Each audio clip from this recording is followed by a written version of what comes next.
शुभ प्रभात प्रिय विद्यार्थियों। आइए आज हम श्री मंगल सक्सेना जी द्वारा लिखित अध्याय नाटक में नाटक का अध्ययन करते हैं। इस अध्याय में नाटक में होने वाली परेशानियों के बारे में और उनसे किस प्रकार बचा जा सकता है यह बताया गया है। इसमें बताया गया है कि बड़ा कलाकार वह होता है जो स्वयं की कमियों को दूर करता है एवं आगे बढ़ता है। आइए अब हम इस अध्याय के बारे में जानते हैं। यह अध्याय प्रारंभ होता है एक मोहल्ले में राकेश और उसके मित्र हैं जो एक नाटक खेलना चाहते हैं, एक अभिनय करना चाहते हैं। मोहल्ले वालों ने उन्हें कहा कि भाई आपको नाटक करना है, इसलिए उसे करने के लिए तैयार होना पड़ा। लेकिन राकेश यह सोच रहा था कि ऐसे साथी जो मंच पर आकर डर जाते हैं, घबरा जाते हैं और कुछ बुद्धू हैं।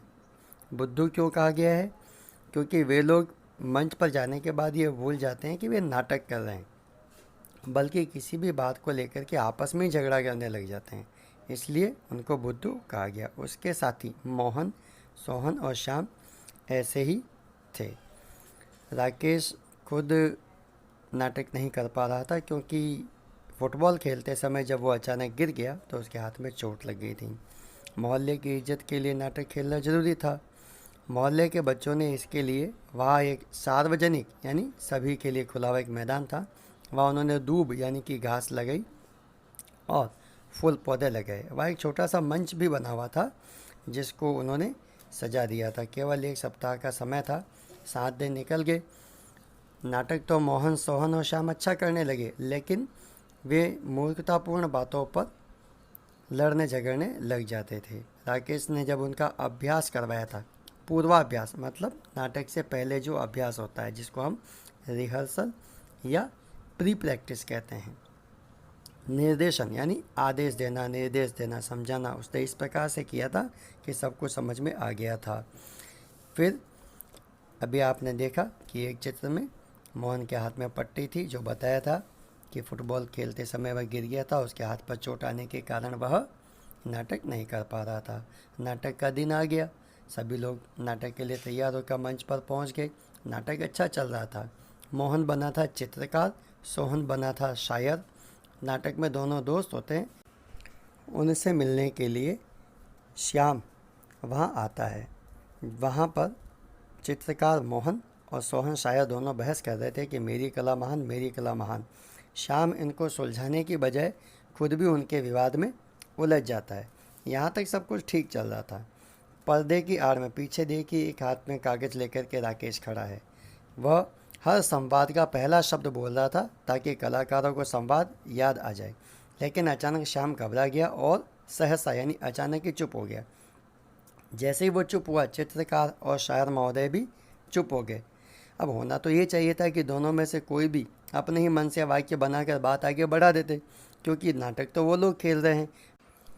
दर्शकों को किसी को नहीं पता होता है कि सामने मंच पर खड़ा व्यक्ति क्या कहने वाला है, क्या पता नहीं बोलने वाला है। इसलिए बच्चों हमेशा ध्यान रखो, जब आप मंच पर जाते हैं कुछ बोलने के लिए तो आपको बोलना है, इसलिए आप भी नहीं घबराएं। तभी शायर साहब संगीतकार के कंधे पर हाथ रखकर बोले, अरे भाई उधर जाकर के सुन लेना।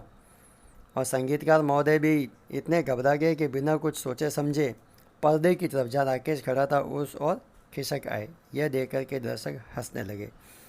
राकेश ने बहुत ही धीमे से संवाद बोल दिया कि जब संगीत की स्वर लहरी गूंजती है तो पशु पक्षी तक मुग्ध हो जाते हैं। शायर साहब, आप क्या समझते हैं संगीत को? लेकिन संगीतकार साहब तो बहुत घबराए हुए थे। उन्होंने बोल दिया, जब संगीत की स्वर लहरी गूंजती है तो पशु पक्षी तक मुंह की खा जाते हैं। गाजर साहब, आप क्या समझते हैं हमें? यह सुनते ही शायर बने हुए सोहन जी ये भूल गए कि वे नाटक कर रहे हैं और वे बोल पड़े, तुम्हारा सर गाजर साहब हूँ मैं। दर्शक फिर जोर से हंस पड़े। चित्रकार महोदय ने मंच पर समझदारी, सूझ और अकल दिखाने की कोशिश की। राकेश, जिसने कि इस नाटक के लिए बहुत मेहनत की थी, वह दांत पीस रहा था, मतलब उसे बहुत गुस्सा आ रहा था। उसकी सारी मेहनत पर पानी फिर रहा था, मतलब मेहनत बेकार हो रही थी। मगर इस प्रकार बात संभलते देखकर वह कुछ शांत हुआ। लेकिन इस बार शायर साहब बुद्धूपना दिखा बैठे और गुस्सा होकर बोले, तूने भी गलत बोल दिया। मतलब ये समझे ही नहीं कि नाटक को संभालने की कोशिश कर रहा है। मुझे गाजर साहब कहने की बात थी क्या? और मेरी शायरी गाजर मूली है तो तेरी चित्रकला झाड़ू फेरना है, पोतना है, पॉलिश करना है, झक मारना है।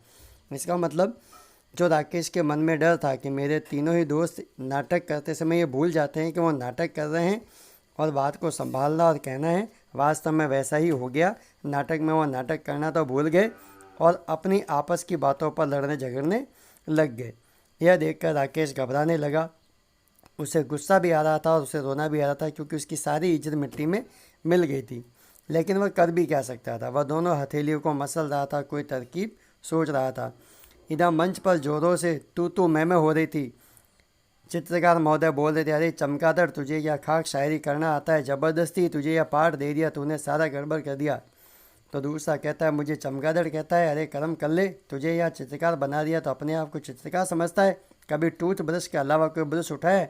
और इधर आप देख रहे हैं दर्शक ठठा ठठा करके, मतलब बहुत ज़ोर ज़ोर से हंस हंस के लोट पोट हो रहे थे। संगीतकार महोदय कभी उनको देखते, कभी कलाकारों को देखते, कभी दर्शकों की ओर देखते। इस बात को देखते हुए अचानक राकेश मंच पर तेज़ी से पहुंच गया और उसे अपने बीच देखकर सब चुप हो गए, सकपका गए, यानी घबरा गए। राकेश पहुंचते ही कुर्सी पर बैठ गया और बोला, आज मुझे अस्पताल में हाथ पर पट्टी बंधवाने में देर होगी, तो क्या तुमने इस तरह रिहर्सल की है? रिहर्सल मतलब अभ्यास करना, प्रैक्टिस करना। जोर जोर से लड़ने लग गए। अभिनय का दिन बिल्कुल पास आ गया और हमारी तैयारी का ये हाल है। तो चित्रकार महोदय ने अक्लमंदी दिखाई। वे बोले, हम क्या करें डायरेक्टर साहब, पहले इसी ने गलती की। राकेश बात काट कर बोला, अरे तो मैंने कह नहीं दिया था कि जब भी रिहर्सल करते हो तो ये मान के चलो कि आपके सामने दर्शक बैठे हैं और अगर गलती होगी तो वहीं से वापस शुरू कर देते। यह क्या कि लड़ने लगे, सब गड़बड़ हो गया, सब गड़बड़ करते हो। अब पूरी बिगड़ी हुई बात को राकेश ने बहुत संभाल ली थी। इसे कहते हैं तुरंत बुद्धि, मतलब अपनी बुद्धि का तीव्रता से प्रयोग करना, जिसे हम कहते हैं ना इंग्लिश में प्रेजेंस ऑफ माइंड। राकेश की इस बुद्धिमत्ता का उसके पीछे खड़े हुए दोस्त मित्र बहुत ही सराहना कर रहे थे, प्रशंसा कर रहे थे। इधर सारे दर्शक भौचक्के हो गए, शांत हो गए कि ये क्या हो गया। वो तो समझ रहे थे कि नाटक बिगड़ गया, ये लोग आपस में लड़ाई झगड़ा करने लग गए, भूल गए कि इन्हें नाटक करना है। लेकिन हकीकत में तो ये बताया कि नाटक में नाटक की तैयारी कैसे की जाती है, उसमें क्या कठिनाइयाँ उत्पन्न होती है और क्या नाटक में कमजोरियाँ रह सकती हैं। इस नाटक में तो हमें ये दिखाया गया था। राकेश कह रहा था, देखिए हमारे नाटक का नाम है बड़ा कलाकार, और बड़ा कलाकार वह है जो दूसरे की त्रुटियों को नहीं, अपनी त्रुटियों यानी अपनी कमियों को, अपनी कमजोरियों को देखे और सुधारे। आइए अब हम फिर से रिहर्सल यानी अभ्यास, प्रैक्टिस शुरू करते हैं। और फिर राकेश के इशारे पर पर्दा गिर गया और दर्शक भी इस नाटक की भूरी भूरी यानी बहुत बहुत प्रशंसा करते हुए अपने घर चले गए। तो देखा विद्यार्थियों, किस प्रकार से राकेश ने अपनी तुरंत बुद्धि का प्रयोग करते हुए बिगड़ी हुई बात को संभाला, एक बिगड़ते हुए नाटक को बचाया, संवारा और न केवल खुद के लिए बल्कि अपने साथियों के लिए भी वाहवाही और प्रशंसा लौट ली। हमारे अंदर भी ऐसी ही खूबियाँ हैं, लेकिन क्योंकि हम छोटे बच्चे हैं इसलिए हम इन खूबियों को प्रकट नहीं कर पाते। हमें कोशिश ये करनी चाहिए कि हम भी कठिनाई के समय, मुसीबत के समय शांत रहें और अपनी बुद्धि का प्रयोग करते हुए कार्य करें। आशा है आपको यह पाठ समझ आ गया होगा। बहुत बहुत धन्यवाद। जय हिंद।